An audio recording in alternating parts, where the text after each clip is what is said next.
আমার কাছে আসার তৃতীয় কারণটা কি তাড়াতাড়ি কত সেলিম? আমার সত্যি দেরি হয়ে যেতেছে।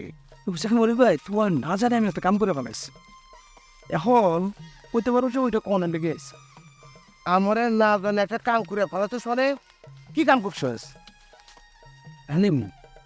হ্যাঁ, ছাগল খাওয়ার অপরাধে তোমার নামে হ্যাঁ কেস করবই। মনে করো যে কেস করার লেগে থানায় যাওয়ার সবকিছু সে গুজগাছ করেও ফেলাইছে। কস কি? রানী আমার এত মারলো, তারপরও আমার উপর থেকে রানীর রাগ শোধ হয় নাই। কি সাংঘাতিক মায়ের বাবা! তাইলে আর কি কইতেছি তোমারে? তোমার নামে যখন মামলা রইব তুমি ফাইসা যাবো না? তুমি কি মনে করছো 1-2 বছর জেল হইব? অনেক বছর জেল, অনেক বছর।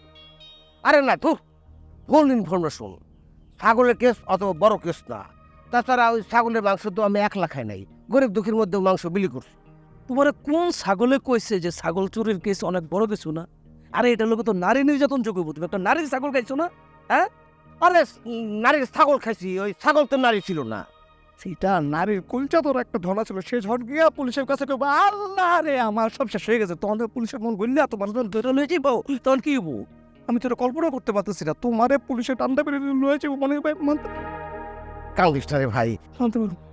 এটা অবশ্য ঠিক যে আমার উপর তোর হালকা একটু দরদ আছে, এটা আমি জানি। আমি তখন কি কইছি জানো? কি তুই কি কইছিস? আমি কইছি রানেবু তোমার যে ছাগলটা খোয়া গেছে সেইটা যদি তুমি ফেরত পাও তাইলে তোর মনের উপর তোমার রাগ থাকার কোনো কারণ নেই। রানী তখন কি কইলো? বলেছে না, কোনো কারণ নেই। তুই তখন কি করলি? আমি কইলাম যে রানেবু আমি যদি তোমার বল্টুর মতো একটা ছাগল কিনে দিতে পারি তাইলে কিন্তু তুমি মনিবের নামে কেস করতে পারবা না। তখন কি রানী স্টপ হয়ে গেল? না বললো ঠিক আছে, তুই যদি আমার বল্টুর মতো সেম চেয়ারের সেম ডিজাইনের সেম কালারের সেম আওয়াজের একটা ছাগল কিনে দিতে পারোস তাইলে আমি মনিবের নামে কেস করুম না। কিন্তু বল্টুর মতো সেম চেহারার ছাগল কেমনে পাওয়া সম্ভব? পয়দা করে ফেলাইছি আমি সেলিম। হ্যাঁ, অসম্ভবকে সম্ভব করে ফেলাইছি। এটা তো দলিল ভাইয়ের কাজ। আর আমি ওদিন আর একটা সিনেমা দেখেছি না, ও তো কেমনে কি হইলো? পদ্মকুট গ্রামের রমজানের করতে একটা ছাগল পাইছি 5,000 টাকার দাম। হ্যাঁ, আমি চাপ দিয়া দইরা চাপা চাপা মাইরা 3,000 টাকা লই নিছি। আইনা সেরা ছাগলটা আমি তো দিছি রানী বলকুল। আমি রানী তোরা তোমার পল্টু।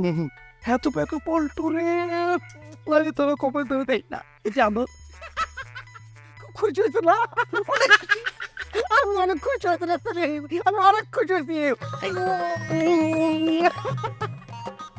সেলিম রে, তুই আমার ছোট ভাই হইয়া আমার জন্য এত বড় একটা কাজ করবি আমি কিন্তু ভাবতে পারি নাই। আমিও ভাবতে পারি রে। এখন কত হইতেছে কি টাকা কোটা দিবা কবে? টাকা? কিসের টাকা? বারে তোমার এতক্ষণ আমি কি কইলাম? ছাগল যে কিনছি 3,000 টাকা দিয়ে, তো সেই টাকাটা তুমি আমার দিবা না? শোন সেলিম, উপকার করলে পুরোটাই করতে হয়, এটাই নিয়ম। সবখানে টাকা টাকা করতে হয় না। শোন ভাই, তোর এই উপকারের কথা আমি সারাটা জীবন মনে রাখ। তোমার এই সারা জীবন মনে রাখা আমি নিকুচি করি। তুমি যদি আমার টাকাটা না দাও আমি সোজা রানীপুর বাইতে যাবো, বাইর থেকে ছাগলটা না আমি মানুষের কাছে বরকে দিয়ে দেবো। আরে ভাই, জুলুম জোর করে একটা জিনিস চাপা দিলে তো হইব না। তোর তো বোঝা উচিত এতগুলো টাকা আমি কোথায় পাবো।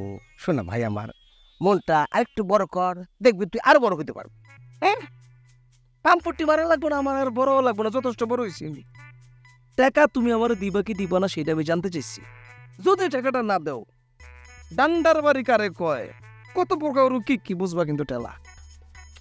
মানুষের বিবেক, এতগুলো টাকা এখন আমি কই পাবো? তাহলে আমার তো একটু সময় দেওয়া লাগবে রে ভাই। তুই সেটা কয়দিন? কয়দিন সেটা তো এই মুহূর্তে করতে পারতেছি না। আমি তো রাস্তা ছেড়ে দিয়ে দেবো রে ভাই, আমি তোর বড় ভাই হই না?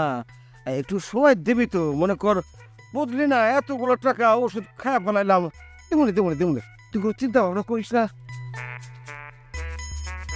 একটা ময়না বুঝ দিয়ে গেলি মনির না, আমি এটা বুঝি না। তোর কাছ থেকে টাকা বের করে অনেক কষ্ট। এটা তোর দোষ না, এটা তোর রক্তের সমস্যা। কিপটার করে কাজটা হয়েছে। সমস্যা নাই, ফাঁকে ফাঁকে 2-1 করে আইলো, খারাপ কিছু নেই।